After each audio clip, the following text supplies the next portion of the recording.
سلامونه دوستانو، امید چې جوړ او روغ اوسئ. د نن درس یو له ډېر مهمو درسونو څخه دی. د نن په درس کې به د اسمونو جمع کول زده کړو. How to form a singular noun to plural. د نن په درس کې به د حساب یا شمیرنې وړ اسمونه countable nouns او همدارنګه نه حسابېدونکي اسمونه uncountable nouns زده کړو. او همدارنګه دا به زده کړو چې کوم اسمونو ته s او کوم اسمونو ته es او همدارنګه کوم اسمونو ته ies یا هم VES ور اضافه کړو چې جمع سي. که آماده هستئ راځو خپل درس پر لوري.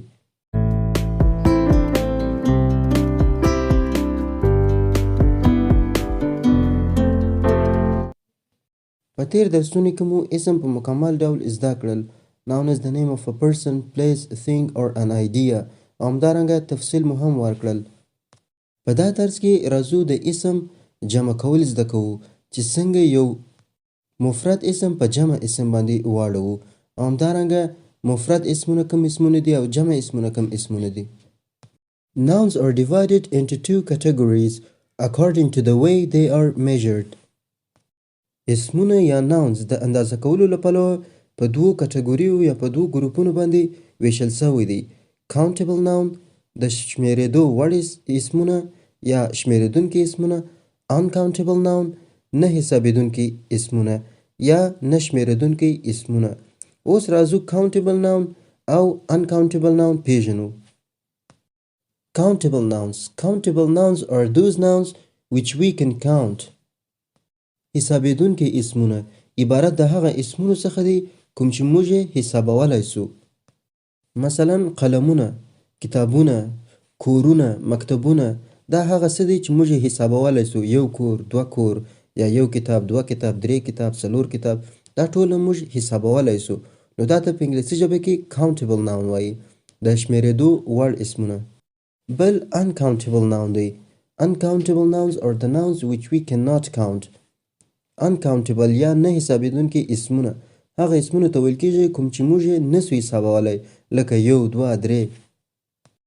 مثلا اوبه uncountable noun دی یا نه حسابېدونکي اسم دی. څنګه که چیرې موږ اوبه په ګیلاس کې واچوو، موږ نسو ویلی چې په دا ګیلاس کې څو دانې اوبه دي، ځکه دا اوبه چې په ګیلاس کې دی دا نه حسابېل کېږي. یو، دوه، درې، څلور اوبه دا داسې نور، نو دا نه حسابېل کېږي، دا uncountable nouns. همدارنګه شلومبې، شیدې داسې نور مایع اجسام دا نه حسابېل کېږي، نو دا uncountable nouns سو. مثلا موږ یو چا ته وایو give me 2 glasses of water او که چیرې ووایو give me 2 glasses of waters دا غلط دی. water سره موږ اس نسو ور اضافه کولی ځکه water uncountable noun دی. uncountable noun سره موږ اس یا es یا ies نه ور اضافه کوو. ښه نو تر دې ځایه مو دا زده کړه چې اسم په دوو کټګوریو یا په دوو ګروپونو باندې ویشل شوی دی.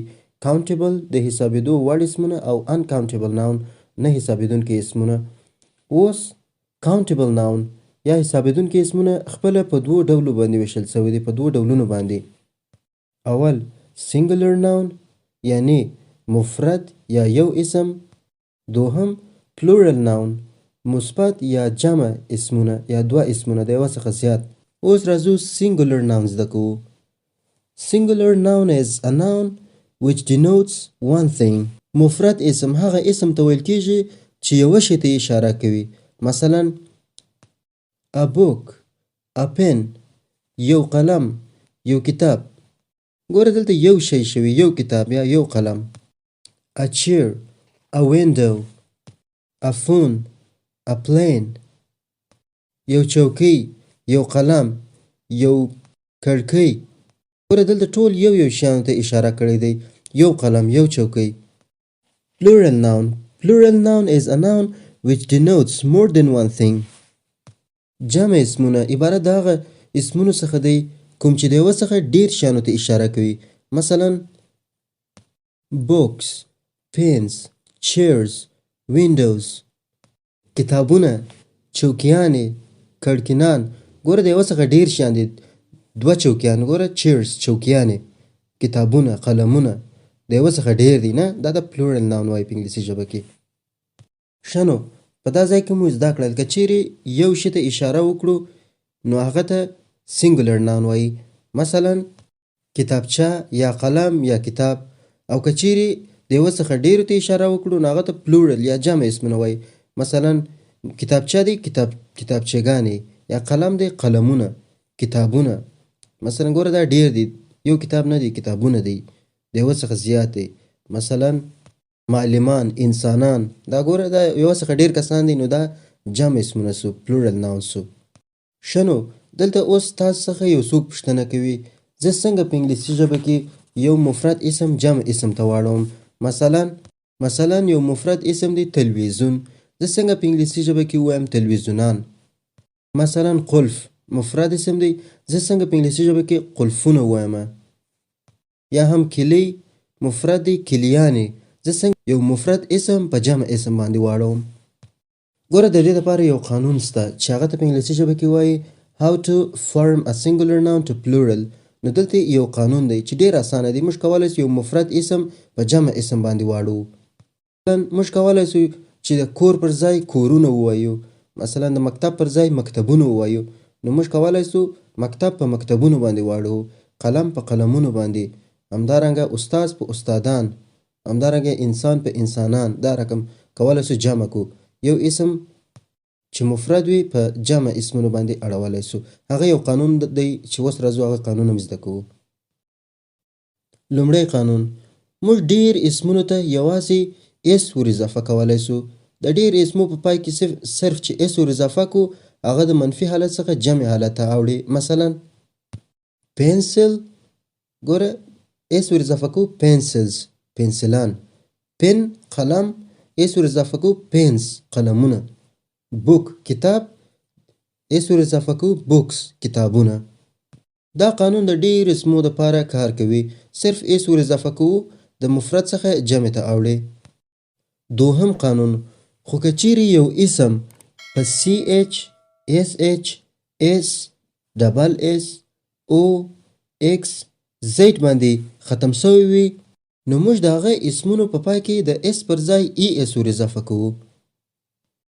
مثلا واچ ساعت په سی ایچ باندې ختم سوی دی، موږ د ساعت پر ځای چې کله اوس غواړو جمع کو ساعتونه، نو په دې خاطر چې په سی ایچ ختم سوی دی موږ د اسم په پای کې ای اس ور اضافه کوو. واچ ساعتونه. ګوره ډیش لوښي په اس ایچ باندې ختم سوی دی نو موږ ای اس ور اضافه کوو ډیشز. بس ملي بس په اس باندې ختم سوی دی نو موږ ای اس ور اضافه کوو بسز. همدارنګه ګلاس ګلاس ګلاسز. همدارنګه کلاس صنف کلاسز. ټماټو ټماټوز. باکس باکسز. بوز بوزز. نو په یاد مو وي هر کله چې یو اسم په سی ایچ، اس ایچ، اس، ډبل اس، او، ایکس، زیډ باندې ختم سوی وو موږ اس نه وراچو، صرف ای اس وراچو. د ای اس په ور اضافه کولو باندې اسم جمع ته اوړي. همدارنګه دا مو هم په یاد وي که چیرې یو اسم په زیډ باندې ختم سوی وي، په سنگل زیډ یعنی یو زیډ باندې وي، یو زیډ باندې ختم سوی وي نو موږ یو زیډ ډبل کوو یعنی دوه زیډ ځینې جوړو او ای اس ور اضافه کوو. مثلا کویز امتحان، کیو یو آی زیډ. ګوره یو زیډ باندې ختم سوی دی موږ زیډ ډبل کوو، دوه زیډ ځینې جوړو او ای اس ور اضافه کوو لکه کویزز امتحانونه. صرف دغه دوه لغتونه چې په سی ایچ ختم سوی دی او د کاف آواز ورکوي موږ صرف اس ور اضافه کوو. مثلا سټومک معده سټومکس. نو نور ټول باندې ای اس ور اضافه کوو. یو خبر مو په یاد وي که چیرې یو اسم په او توري ختم سوی وو او د او مخته یو واول توري وو نو موږ د ای اس پر ځای باندې صرف اس ور اضافه کوو ځکه او مخته واول توري دی. مثلا رادیو رادیو. ګوره د او مخته آی توري دی نو موږ د دا اسم په پای کې صرف اس ور اضافه کوو د جمع کولو لپاره. رادیوز. ګوره اس او که چیرې آی نه وای نو موږ بیا ای اس ور اضافه کول. دا مو همیشه په یاد وي. که چیرې یو اسم په وای باندې ختم سوی وي کله چې موږ غواړو هغه اسم جمع کو نو وای توري ځینې لرې کوو، د وای پر ځای باندې آی ور اضافه کوو او همدارنګه ای اس ور اچوو. مثلا بیبي ماشوم.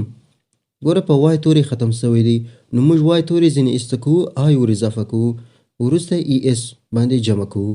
بیبیز ماشومان. مثلا لیبرری کتابتون. ګوره په وای باندې ختم سوی دی نو موږ وای ځینې لرې کوو، آی ور اچوو، په په ای اس یې جمع کوو. libraries کتابتونونه.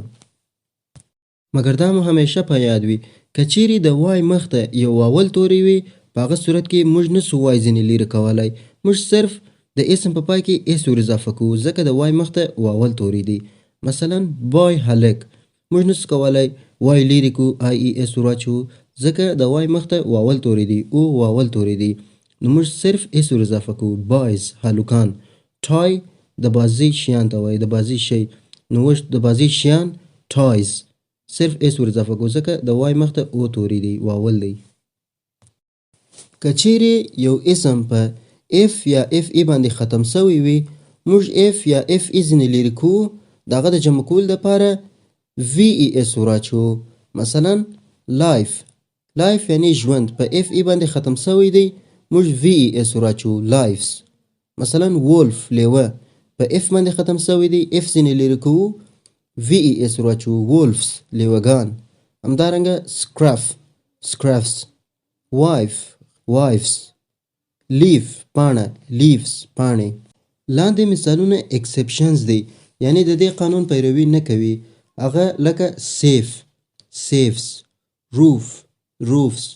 هینکرچیف هینکرچیفز. چیف چیفز. گالف گالفز. نور ټول لغاتونه کولای سو اف لیرې کو او وی ای اس ور واچوو. دوستانو د نن درس مو همدومره. مننه چې تر دې دمه راسره وست. که چیرې تاسې هم غواړئ انګلیسي ژبې ته مو پرمختګ ورکړئ زموږ چانل در سره سبسکرایب کړئ او همدارنګه ویډیو در سره لایک کړئ. که چیرې کومه پوښتنه لرئ په کومنټ کې ولیکئ زه حتما جواب در کوم. تر نوې ویډیو په خدای جل جلاله مو سپارم. ښه وخت. خدای پامان. And tell me what's wrong and why you never said you felt that way. And guess you're trying to